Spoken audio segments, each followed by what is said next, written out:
I'm home. The lunch you made was delicious today, too. Thank you.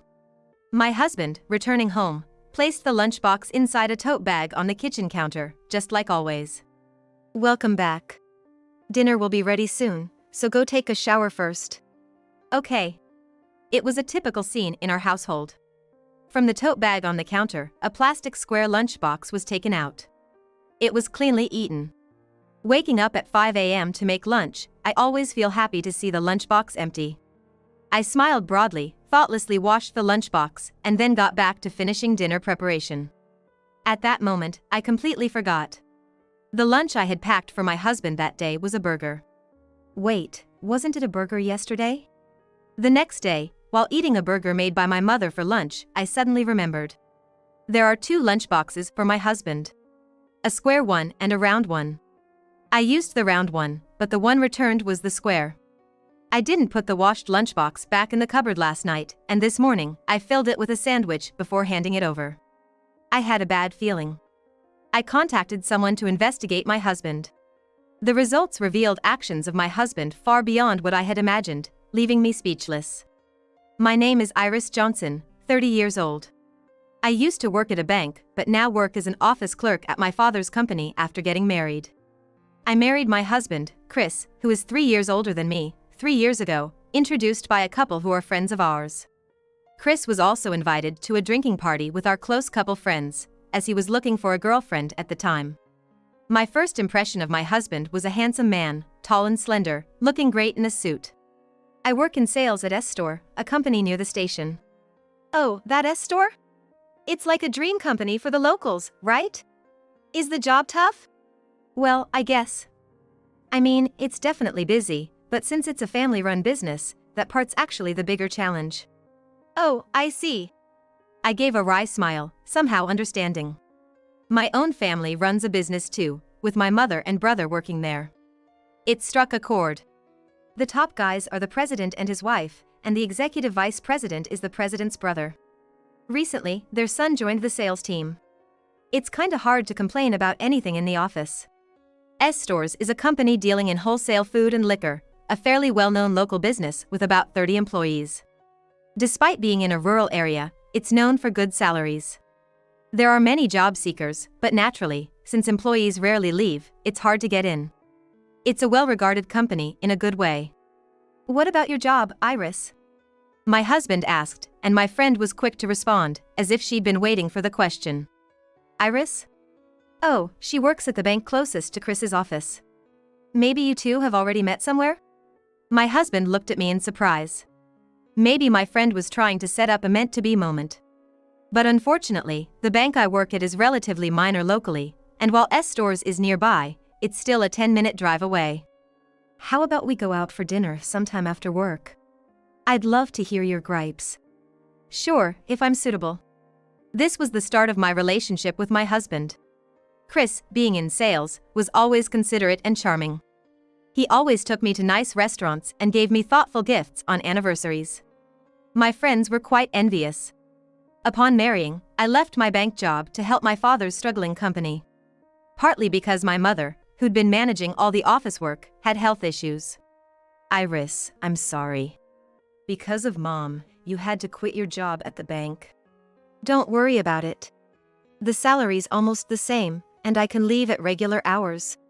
Plus, I get delicious lunches, so it's all good. Indeed. Working at my father's company had only advantages. The hours are flexible, which helps with managing household tasks. I'm trying to save as much as possible now, not wanting to waste money. Because our family was facing a certain problem. We started our married life in an old 2-story apartment. We didn't want to spend much on a home that we'd only be in during the evenings, as we both worked. The plan was to save as much as possible before having kids.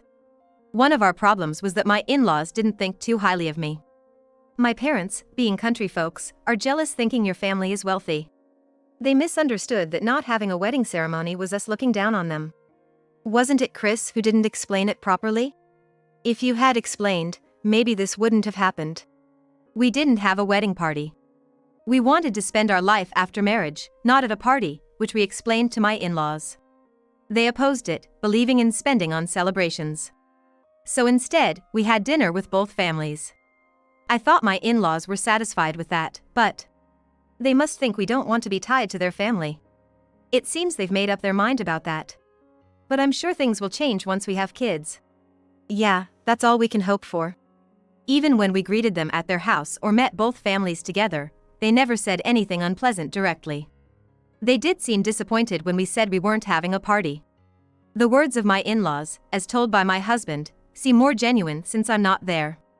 They say things like, "Such a stingy family for not spending on celebrations," or "They're snobbish and unpleasant. Until we have kids, you don't need to interact with my family. They don't want to meet you anyway." Chris always said he'd handle it, keeping me from contacting or visiting his family.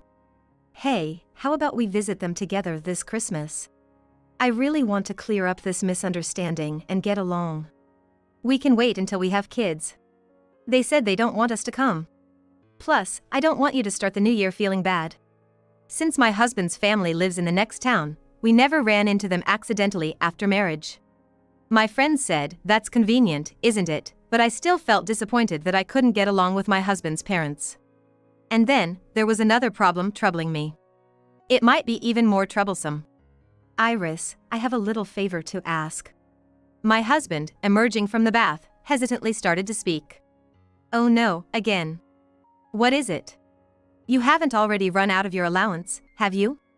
Did you spend all $600 in the middle of the month? Despite being a handsome husband that everyone envied, he had a significant flaw. Oh, yeah. Sorry. I'm going out for drinks with the guys from the sales department tomorrow, but I'm a bit short. Can you spare $200? Chris just couldn't manage money. He always prioritized the spur of the moment. I found some cool clothes last week and couldn't resist buying them, and then I ended up covering the tab for my colleague. What? You bought clothes? And you treated? Sorry, I just couldn't help myself and bought them secretly. But they are stylish. And about the tab, I had to, you know? I'm a senior. It would look bad if I didn't. Listen. That's what people do when they can afford it. If I keep dishing out money for Chris's pride, we'll never pay off our debts. My husband loves fashion and can't resist buying things he wants. He's also a show-off who uses spending money as a way to relieve stress. So, I can't completely restrict him and end up giving him additional allowance each month. When we got married, Chris had a revolving credit loan and a new car loan, which amounted to more than $2,000 in monthly repayments. He also likes drinking and spends half the week out, so he used to burn through his entire salary. Naturally, he had no savings. This came to light when we were engaged and discussing our future life. It'll be fine. Things have worked out so far, and they'll work out in the future too. His optimistic words made me lean more towards paying off debts than having a wedding. Chris wanted a wedding, but I could easily imagine him showing off unnecessarily and wasting money. After my persuasion, Chris agreed, "All right, I'll give up on the party. But please, keep my debt a secret from my parents." That settled the matter. Looking back, maybe I should have reconsidered the marriage then. But at that time, I thought, I need to take care of him. And I was in love with him. Love is blind, as they say. 2 years have passed since then. Driven by a sense of duty to repay debts, I've been living frugally. I only buy inexpensive clothes and personal items. I've cut down on eating out, and I try to make our home-cooked meals as delicious as possible. I also prepare lunchboxes, so I wake up at 5 a.m. every morning to manage the household. Hey, about the allowance, since you always overspend, why not just make it $1,000 from the start? His attitude, only thinking of the present, still annoys me sometimes. All right. When you can manage your $600 allowance properly, we'll think about it. I can't let my guard down. Now, after 2 years of marriage, we've halved our debt. We've even started to save a little for a new family member. I live off my salary, and all of Chris's salary, except for his allowance and savings, goes to paying off debts. Except for the car loan, we should be able to pay everything off in another year. With a child, our family's problems will be solved. I believed that without a doubt. But I had no idea of the betrayal that awaited us. In this life of frugality, there was one thing I insisted on buying. It was my husband's lunchbox. Nice-looking square box and a round box. I chose the lunchbox based on the menu. Today's lunch is your favorite burger, Chris. Awesome! Iris, your burger is so delicious. I could have just won, but some dishes are easier to pack in the square lunchbox like sandwiches. Since I'm making him cut back on eating out, I wanted to make his favorite dishes for lunch. Lately, we've been talking a lot about having kids, and I felt like we were living a modest but happy life. That is, until that day Chris brought home something else. I'm home. Lunch was great today, thanks. Returning home, he placed his lunchbox inside a tote bag on the kitchen counter as usual. Welcome back. Dinner will be ready soon, so go take a shower first. Okay. It was a typical scene. From the tote bag on the counter, a plastic square lunchbox was taken out. It was completely empty. Waking up at 5 a.m. to make lunch, I was really happy to see the lunchbox empty. I smiled, washed the lunchbox without a second thought, and went back to finishing dinner. At that time, I completely forgot. The lunch I had packed for Chris that day was a burger. Wait, wasn't it a burger yesterday? The next day, while eating a burger made by my mom, I suddenly remembered. I had used the round one, but the one that came back was square. I didn't put the washed lunchbox back in the cupboard last night, and in the morning, I filled it with a sandwich before handing it over. I had a bad feeling. When I checked the cupboard where the lunchboxes were stored at home, it was empty. What could this mean? As I pondered this while preparing dinner, Chris came home. I'm home. Thanks for lunch again. Is the bathroom ready? Sorry, I spaced out and forgot to clean it. Just a minute. I was so lost in thought about the lunchbox that I completely forgot about the bathroom. When I hurriedly finished cleaning and came back, Chris was drinking coffee while watching TV. Inside the tote bag he left on the counter was the stainless steel lunchbox. I had a nagging feeling and quietly opened the cupboard, trying not to let Chris notice. And there. The round lunchbox was back. Suspicious. There's definitely something going on. While Chris was in the bath, I decided to call someone for help. And I decided to do some investigating on my own too. That night, I waited until Chris was asleep to check his phone.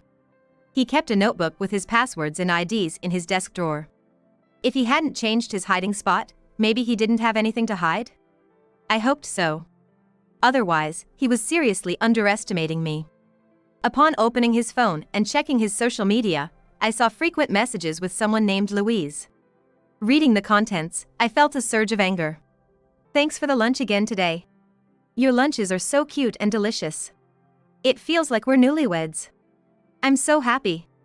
I can't wait to become Chris's real wife. When we're married, I won't cut your allowance just for making lunch, you know. You're so cute. The ring I gave you the other day suits you well. Honestly, I wish I had met you before her. Just looking at those heart-filled messages made me feel full. I was surprised that there was a woman making lunch for a married man, knowing he was married. Looking back a little, I found the exchange from that day. Chris, I'm so sorry. I couldn't collect the lunchbox today. Was everything okay? It's fine. I have you using the same lunchbox for such situations. It was supposed to be the square one, but she didn't notice and just washed it. So that's why I was slow to notice the lunchbox. Having the same lunchbox ready was quite a thorough plan. But then, reading Louise's response, I felt like my heart stopped. Your wife is really clueless, isn't she? Thanks to that, I can stay over and she won't notice. Love me lots more, okay? Staying over? The fact that my husband was cheating became undeniable, and my hands started to shake. There were photos of them half naked on a trip, smiling together. Curious, I looked back at their exchanges and saw that Louise had been making lunch for about half a year. Come to think of it, he started staying overnight at his parents' house occasionally last year. Was it because of this? Initially, I was so angry I thought my head would explode, but as I took screenshots and read on, I felt more and more hollow, thinking about how all my efforts these past 2 years had been in vain. What was the point of my last 2 years? Tears were overflowing before I knew it. I loved you, that's why I believed in you. Trying not to wake Chris, I sobbed quietly. I felt cold, yet there was a boiling rage deep inside. I couldn't forgive his betrayal. While sending the screenshots to my phone, I thought about how I would make him pay. For the next week, I acted like nothing was wrong. I never thought smiling at my husband would feel so painful. I wondered where he got the money for the trip and the ring. I manage all his bank account and cards. How did he do it? A week later, I received evidence from the person I'd asked for help, reigniting my anger. I took the evidence and visited my in-laws for the first time in 2 years. I spilled all of Chris's secrets and expressed my intention to divorce. There was no turning back. I went to stores the next day at lunchtime to confront my husband and his mistress. His office had a warehouse next door, and I boldly entered through the front door with a reception area. From the reception counter, you could see the entire office. Everyone else seemed to be out for lunch, leaving just the two of them. Chris was chatting with a woman at the opposite desk, eating lunch. "Hello. How are you?" The moment Chris saw me at the reception, his face froze. I walked straight up to him and looked at the lunch on his desk. "What are you doing here?" "Strange, isn't it? I packed your favorite salad today, but even though the lunchbox is the same, the contents are different. What's going on?" Chris hastily covered his lunchbox. "Who are you? Please leave, you can't just walk in here like that." The woman at the opposite desk stood up, her face contorted, and yelled. I peered into her lunchbox. It was the same as my husband's. "So, you're Louise? Louise Smith, right? Thanks for always making lunch for my husband." "What? How do you know her name?" "I know everything. About your affair with her, about you throwing away the lunches I made." Chris's eyes widened, and he started sweating, even though it wasn't hot. Louise, realizing I knew about the affair, started screaming. "Chris says your lunch is so bad he can't eat it, so I've been making them instead. And you cut his allowance so he can't eat out, isn't that just pitiful?" "Well, at my place, he always says it's delicious and eats everything up. I've been waking up early to make lunch so he can spend his whole allowance on fun stuff. I was doing something pitiful, huh?" "No. Lies. I know. You grew up a rich girl, you're bad at housework, your cooking is awful, and you reduce Chris's allowance for your own use, right? Chris is the pitiful one here, so please divorce him quickly." Today was the first time I met Louise, and it was a bit unexpected. I thought she would be much younger. Louise seemed about my age. "Oh, right. You wanted to be a bride soon, huh? Are you in a hurry to get married? But if you marry this guy, you'll be in debt hell, can't have kids, and his parents will mysteriously hate you." "Debt? Hey, get out of here. You're causing trouble at the company. Let's talk at home, okay?"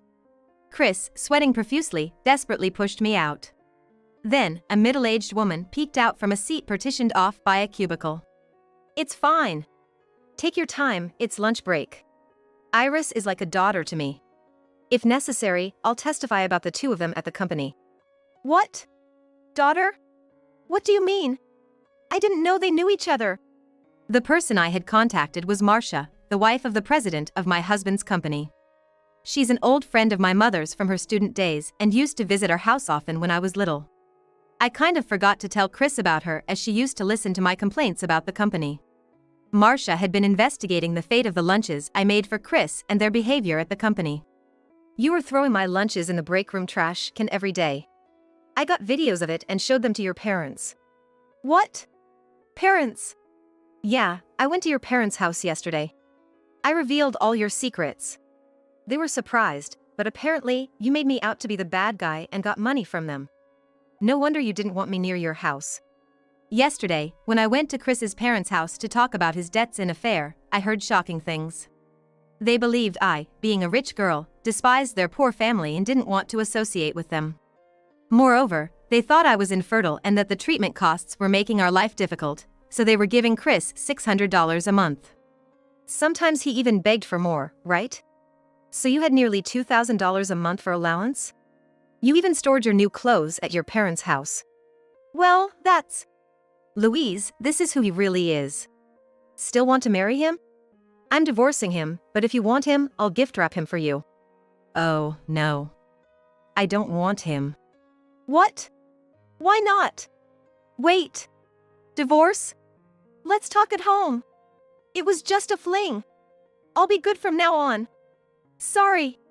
I apologize. Chris, pale-faced, grabbed my shoulders and begged, his head almost touching mine. It hurt, it was annoying, and it made me furious. I yelled, shaking off his hands. Shut up. Just divorce me and pay the alimony. Live with your debts alone. Please. I can't live without Iris. Let's have a child right away. I swear I won't spend money anymore. I'll be a great dad. I was just amazed he brought up having kids in this situation. Did he think saying that would make me forgive him? I don't want a child with you. Live alone. Oh, and don't think you can rely on your parents anymore. Your dad was really angry. He said he wants all the money he gave you back. No, that can't be. I don't want a divorce. Please forgive me. Iris. Please. Chris collapsed on the floor, crying pathetically. Chris, this is what they call spilled water, can't be gathered up, too bad. Marcia smiled slyly as our eyes met. I suppressed a laugh, nodded slightly, and left the company. After that, the divorce with Chris went smoothly with his parents' help. I returned the debt-ridden account and cards, and took all the money we had saved as shared property. I'm truly sorry. If I hadn't believed everything he said and talked to you properly, things might have been different. No, I should have reached out to you sooner myself. Not being able to build a relationship with my in-laws was my only regret. My father-in-law paid the alimony in full and said he'd also claim what he had given Chris. Reflecting on spoiling Chris, his parents wouldn't let him live at home, and now he's in a cheap wooden apartment. He has to deal with his debts and living expenses, which he never had to before. At the company, he was moved to shipping because they couldn't have a debt-ridden man involved in an office affair in sales. Marcia told me he's being yelled at daily for unfamiliar warehouse work. Even with a reduced salary, it's still not too bad, so he can't quit for the sake of his debt. Now, the once handsome man has become a scruffy old guy. I wonder how much allowance he has now. Louise, feeling uncomfortable after Marcia found out, resigned the next day and never returned. Louise sent a letter of apology through Marcia. The letter said, "Now that I know Chris's true nature, I'm moving because I'm scared he'll cling to me after the divorce." Definitely.